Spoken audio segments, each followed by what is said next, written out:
Shalom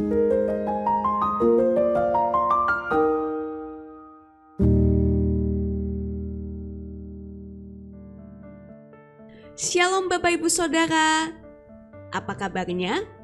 Senang sekali kita dapat berjumpa melalui program Sapaan Gembala. Sebelum kita merenungkan firman Tuhan, mari bersama kita berdoa terlebih dulu. Kami mengucap syukur untuk kesempatan pada hari ini. Untuk kami boleh sekali lagi mendengar apa yang menjadi kehendak-Mu. Kiranya hikmat Tuhan menuntun kami untuk dapat memahami dan juga melakukan firman-Mu di dalam hidup kami. Sebab kami tahu bahwa tujuan hidup kami bukan untuk kesenangan diri kami, tapi kami hidup untuk memuliakan nama-Mu. Terima kasih Tuhan. Dalam Kristus Yesus kami berdoa. Amin. Saudara, bacaan perenungan kita pada hari ini diambil dari Ibrani pasal 6 ayat 13 hingga 20.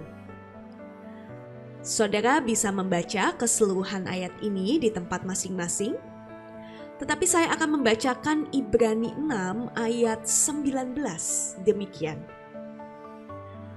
Pengharapan itu adalah sauh yang kuat dan aman bagi jiwa kita yang telah dilabuhkan sampai ke belakang tabir. Saudara, akhir-akhir ini kita banyak mendengar berita tentang kasus bunuh diri di Indonesia. Nah, berita ini patut mendapat perhatian kita sebab menurut data, angka peristiwa bunuh diri di Indonesia itu terus meningkat, setidaknya selama 5 tahun terakhir ini. Itu berarti semakin banyak orang yang merasa bahwa mengakhiri hidup itu adalah cara terbaik untuk mengatasi masalah yang ada. Nah, apa sih yang membuat seseorang pada akhirnya bisa memiliki pemikiran untuk mengakhiri hidup? Kalau mengutip apa yang disampaikan Dr. Nova Rianti Yusuf, beliau merupakan Direktur Pusat Kesehatan Jiwa Nasional. Beliau menyatakan bahwa penyebab seseorang memiliki pemikiran bunuh diri adalah karena kehilangan harapan, merasa jadi beban, merasa terbuang dan tergantikan, dan juga kesepian.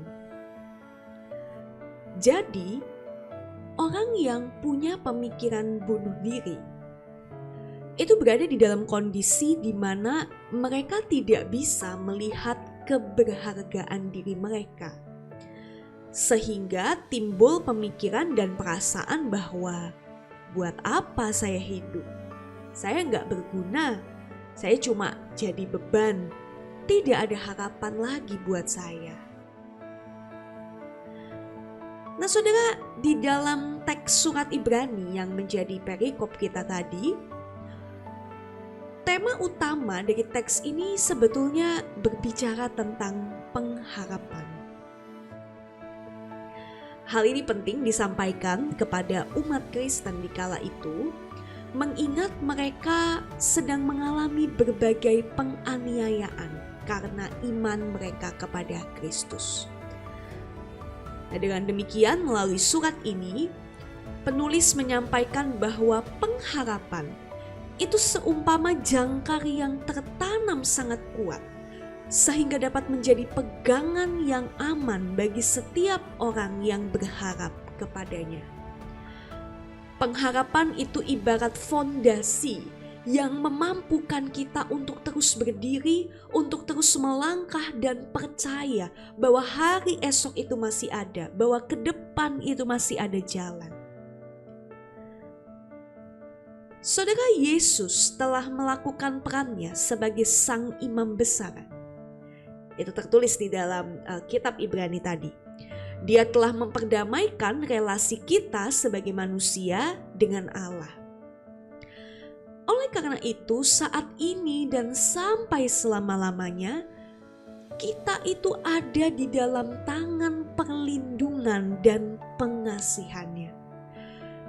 Kita akan selalu menemukan kekuatan, pertolongan, pengharapan, kalau kita memutuskan untuk terus bersandar kepada Dia.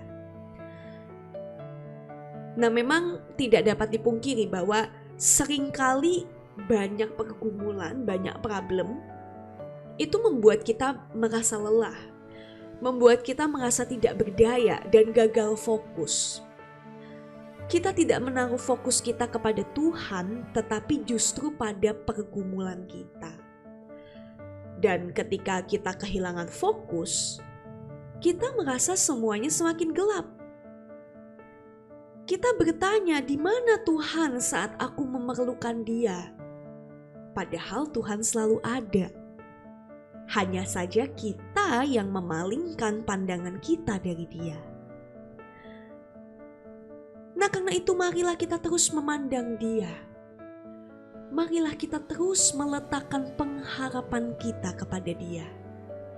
Sebab Dia Allah yang tidak pernah meninggalkan. Dia adalah Allah yang tidak pernah mengecewakan kita. Kiranya Tuhan memberkati kita. Mari kita berdoa. Kami bersyukur kami memiliki Allah yang senantiasa hadir bagi kami, berkarya memberikan yang terbaik buat kami. Ajarlah kami untuk terus beriman dan berpengharapan hanya di dalam Engkau, agar kami selalu memiliki alasan untuk menatap hari depan dan menjalani hari esok, karena kami adalah ciptaan Tuhan yang begitu berharga. Terima kasih Tuhan, dalam Kristus Yesus kami berdoa. Amin.